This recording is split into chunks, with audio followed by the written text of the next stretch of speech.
This is the Pittsburg State Coaches Show. Sponsored by Freeman Orthopedics and Sports Medicine and Gorilla Country. Here are your hosts, PSU head football coach Brian Wright, Shay Schrader, and KODE Sports Director Max Preston. Hello and welcome to the Pittsburg State Coaches Show. Joining me as always is Max Preston and of course head coach Brian Wright. And coach, you guys pulled off the win this week, pretty big win, although it was a little bit ugly at times against Central Oklahoma. Yeah, well, it was a great win and a great team win by our guys, collective effort. It got ugly a little bit for us, we thought, on the offensive side of the ball at times, but overall, any win at the end of October, early November in this league when you're playing meaningful games is a good one. And you know, sometimes when you have a hard-fought win where you have to overcome adversity, that might be more valuable than when you can just blow a team out off the bat. Yeah, I told our team after the game that good football teams have to find a lot of different ways to win, and we've certainly found a few this year. Yeah. And you get the win regardless, so kind of coming into the week, I'd asked you guys about this, but the regional rankings were released. And your team's pretty disciplined, about staying away from distractions. Just kind of what was your message, though, as you went into this game with those being released? Well, we actually talked about it as a team, that the regional rankings at this time, really don't matter. The time they matter are going to be at the end of the regular season, and that's what we got to focus on, and we got to take care of our business first. Absolutely. I'd say you guys definitely did that in the first half of this game. Let's go ahead and take a look at the highlights. Of course, they were facing Central Oklahoma, and right off the bat, Caden Roy was asked which end zone you guys wanted, and he said, and I quote, "Doesn't matter." So pretty great right there from him. Central received the kickoff, and you guys pretty much immediately forced them to punt, get the ball back at the 20, but Max Sexton's throw is off the hands of Christian Carter, and it is picked off just immediately. Yeah, not a great way to start there offensively. Mac put the ball a little bit behind Christian, and Christian couldn't haul it in and right into their hands. So unfortunately, that's how the day went at times offensively for us. Well, defensively, they were stepping up big time. That ended up being no harm, no foul. PJ Sarwinski here with the tackle for a loss of 7. That drive is going to end in a field goal attempt, but it is missed. So avoid, getting any points on the board there for them. Offense, though, they ended up getting rolling on the ensuing drive. There was a 16-yard pass from Sexton to Devin Garrison, and you guys took the 7-0 lead after the PAT. Yeah, well, a great job by our defense, stopping UCO there after the turnover, and then I thought just a well-executed drive, really, by us offensively. A good mix of running the football, throwing the ball, and play action, and a great ball there to Devin and a great catch by him. Absolutely. On the defense, though, still rolling. A name that really stood out to me on the day was DUBEM OKONKWO. Here he is breaking up a pass. I probably butchered that. Apologize to him. But after that, PJ Sarwinski and Zeke Wall with the sack for a loss. But what did you think of DUBEM's performance? Yeah, I thought he played an outstanding football game, and he's a guy that we're asking, play some defensive end and rush the passer, and then also play linebacker, and he just keeps getting better and better each week for us. Yeah. Absolutely. On kickoff, Central, they get the ball on their own 25-yard line, and they kind of run away with it. How are they able to score so easily? Well, I think just a little bit of a miscommunication back there on the back end by our guys. They beat us on the post route, and at safety, I just feel like we've got to fit that a little bit better. But we should have the middle of the field closed there and be able to defend that one. Well, Jalen Martin here, there's going to be a huge pass play for the Gorillas, but when things start to stall out on offense, Cross Holmes is going to end up completing the 25-yarder. But Martin here looks like he got the wind knocked out of him. He was almost in the end zone on that, and he just got taken down. Yeah, great play by him, and I know he was really disappointed that he wasn't able to finish it in the end zone and come away with points there at the end of the drive, though. Well, defense coming up big again. OKONKWO and Sarwinski, they're going to tackle Calhoun. Sacks twice, back-to-back losses, so they're not able to convert to points there. Yeah, the defense just stepped up, certainly when we really needed them to all day long, and thought they were outstanding, other than a couple of those big plays, and we got to clean those up. But for the most part, our guys hung in there for us all day long. Offense able to get rolling a little bit before the half. Here we have Tyler Adkins, 2-yard touchdown, capping off a 63-yard drive. So more points on the board here for you guys. Yeah, you know, and we put points on the board every drive that we didn't turn the football over in the first half. We threw 2 interceptions, and other than that, we're scoring touchdowns and kicking field goals and putting points on the board. Well, there was PJ Sawrinski getting his first interception of the season, so you're able to kind of throw that back at him. How great was it to see him finally get one? Oh, it was really good to see, and ironically, he gets it after he has a cast on his hand from a broken hand a week ago. But and he playing great football for us, and every week we've got a lot of highlights. It seems like on this show, PJ Sawrinski, excuse me. Yeah, he comes up a lot for sure. Cross Holmes, he had another field goal before the half, and so you guys led 23-7 heading into halftime. That's a pretty decent lead to have over this team, but you guys went to the field goal a lot, relying a lot on Cross Holmes here in this first half. Yeah, a little bit too much, and he's a great player for us, has done a great job for us, and there's just some of those situations, especially once we get down in the red zone, that we have to capitalize with touchdowns, and we've been saying that a little bit too often this year, and we better get that figured out pretty quickly here to do what we would like to do here in these next 2 games. Not bad to have him in your back pocket, though. He did have that 54-yarder there. I know it was off the crossbar, but still, he made it in, and that's no easy thing to do, especially with the way the wind was. Yeah, it was a big kick, and the wind actually picked up a little bit right before he kicked that, so great job by him and our field goal unit. Yeah, for sure. Great first half for you guys, for the Gorillas. Excited to see these second half highlights. Yeah, absolutely. The Gorillas, they had a significant halftime lead, but the game was not over yet. Coming up, we'll have the second half highlights, and UCO, they mounted a comeback. Take a look at that after the break.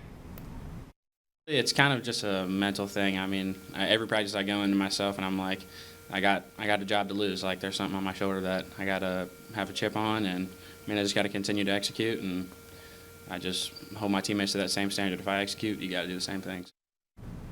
That was kicker Cross Holmes talking about the win today. And Coach, ever since Cross Holmes has won that starting job, have you been impressed with how he's been able to handle the positions that he's been in? Yeah, certainly have. He's come through in the clutch for us, that's for sure, and come up with some big moments and some big points when we've needed them. So, Coach, seems like we say the same thing every week, but decent lead at halftime. Got to calm the guys down. What do you say at halftime coming out? Well, it's a 0-0 scoreboard. Some old coaching cliches. You might use that a little bit, but we know that they're going to make adjustments, and we have to do the same. And again, I just felt like we were still playing pretty well all 3 phases, but still not clicking like we needed to on offense, and that continued a little bit in the second half. Well, let's go ahead and see how that second half played out. Tyler Adkins, he got things going on the first drive. He had a 16-yard carry for the first down, and he had a couple runs before that, but definitely becoming a bigger part of the offense in the second half. Yeah, we've leaned on him here in our running game of late, and he's a great one to lean on, and had a great afternoon for us.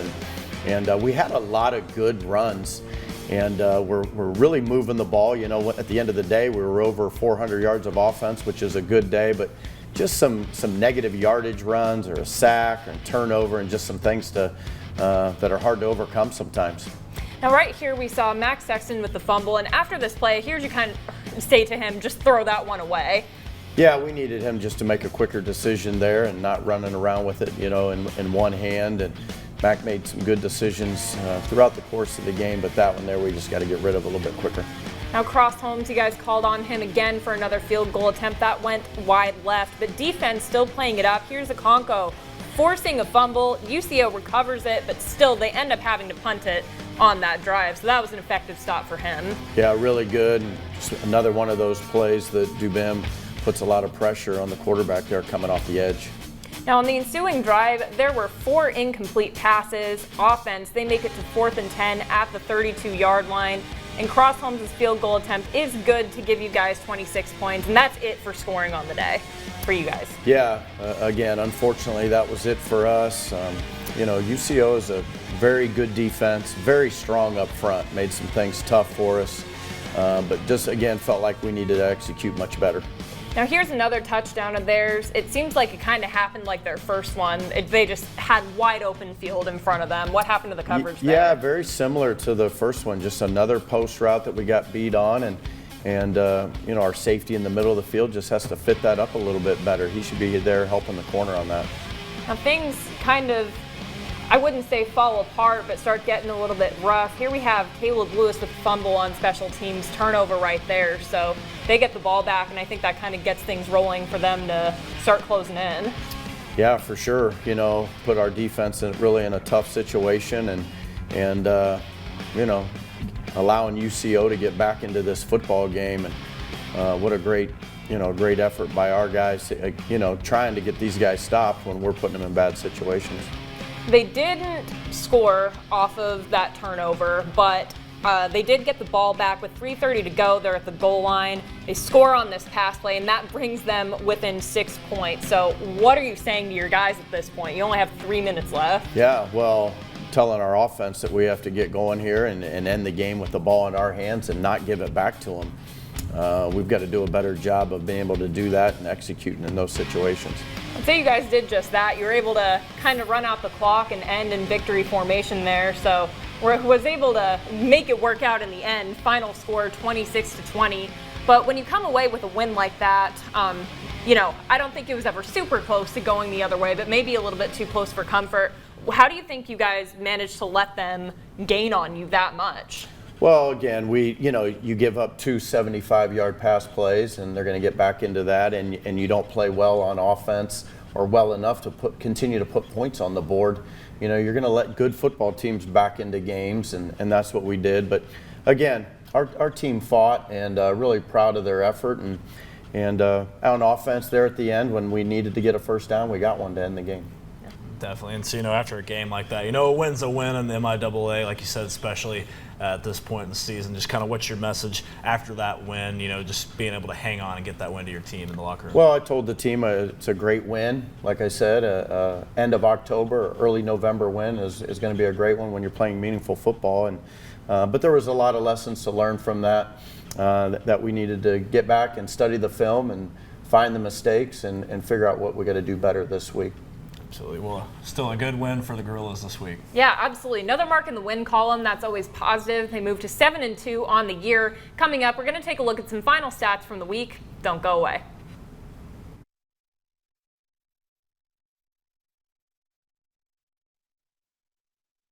Single back left of Calhoun to throw it on 2nd and 9. They want a dump down. Intercepted! P.J. Sarwinski, wrapped hand and all, pulls it in. His first career pick, and the Gorillas have it at the Bronco 25. Welcome back to the Pittsburg State Coaches Show. That was our call of the week, and you got to love that. P.J. Sarwinski getting his interception. Eddie so excited for him, and I think that just really is a great representation of how hard the defense fought this week, and I feel like they had to really dig their heels in to get this one done. Yeah, they really did, and you do every week, you're going against offenses that present new things each and every week, and our defensive coaches and our players have done a good job of holding these offenses in check, and it's fun to watch guys like PJ make plays like that and see their hard work pay off. Sure. Definitely. And so, PJ made a great play, but, in this game, who are some of the other guys that stood out to you that you really liked the way they played this weekend? Well, it was great to see, DUBEM make some of the plays that he did. We saw Zeke Wall in the backfield quite a bit. We moved Jordan Hendy to nickel some from corner, and he was in there making some plays and covering guys in the slot, which was really good to see. And it was good to see Rico Payton out there at corner for us, playing a lot more than he has in the past, and he played a great game for us as well defensively. This combination of defensive guys, they really seemed to mesh yesterday. It's not that they don't always perform well, but yesterday especially, they were just absolutely the stars of the show, in my opinion. Let's go ahead and take a look at some of those standout stats from the week, and we have to start with defense. I know we've talked about PJ. He had 8 tackles, half a sack for a 2-yard loss, 2.5 tackles for losses for 10 yards, and 1 interception. So great performance by him, and I feel like he's had a little bit of a breakout year so far, and he's just doing amazing at this point. Yeah, he really is. He's playing great football for us, and just, again, like we say every week, a guy that's worked extremely hard and just continues to get better every week. Next, we have DUBEM. We talked about him a little bit, and how could you not? Absolutely a breakout game for him. His name just kept coming up over and over and over on the PA. He had 4 tackles, 2 sacks for 6 yards, and 1 tackle for a loss of 6 yards. And it kind of seemed like he came out of nowhere. Where's this guy been? Yeah, he's been playing linebacker for us, and we've moved him down to an edge position, in some of our third down packages, and now he's really starting to make some plays on the edge for us. Did he say anything to you at all about what he thought kind of contributed to his performance, or if anything got into him specifically? Or no, DUBEM's been working hard and getting better and better at that new role, and I think again you're seeing his hard work pay off. Got some one-on-one matchups with their offensive tackle, and DUBEM won a few of those. It's great to see someone break out like that, especially this late in the season. That's a little bit uncommon, but definitely something you want to have in your back pocket in this final 2-game stretch and then heading into the postseason. And then the last stat I want to look at, I thought this was interesting. You guys held them to only 2 third down conversions of 12, which that's a pretty great statistic. What do you chalk that up to? Well, again, just execution on the defensive side, and our guys doing a good job in man coverage, and then our guys being able to put some pressure on the quarterback. Even on, you don't see it in the stat column, but we had some quarterback hurries as well, and forcing that quarterback to make some quick decisions with the football, and our guys did a great job of that all day, putting heat on him. Coach, so they only gained, I think, 43 yards rushing on the day, but the total was 23, I believe. So a lot of tackles for a loss, but that number just really stood out to me. How did you like the rushing defense? Well, yeah, that's outstanding. I mean, you can hold them to those types of numbers week in and week out, then you're going to have a chance to win every football game when you're doing that. And again, our guys are working hard and playing well up front. Now, when you come off of a win like that, and you kind of said in the post-game press conference that you thought you guys made it maybe a little bit more hard on yourselves than it should have been, what kind of attitude are you looking for the next week in practice? Well, looking just for our guys just to get right back to work, make an honest evaluation of that videotape from the game on Saturday, and find the things that we've got to get a lot better at, and continue to work on those things in practice, and be really intentional in practice. Understand that practice matters, and how you practice is going to show up on Saturday. And so we got to do a good job of that. We got to do a good job of that as coaches, is making sure we put those guys in good position on Saturday as well. Absolutely. And I got to ask, just being back in front of that home crowd, being back at the Jungle, how nice was that this Saturday? Well, it's good to be back always. Back at in the home turf, and looking forward to doing that again this Saturday, and looking forward to even a bigger crowd this Saturday. Absolutely. Yeah, for sure. And we have a lot to talk about that coming up. We are not done here. We've got to talk about Saturday's upcoming game against Washburn. Please stay with us.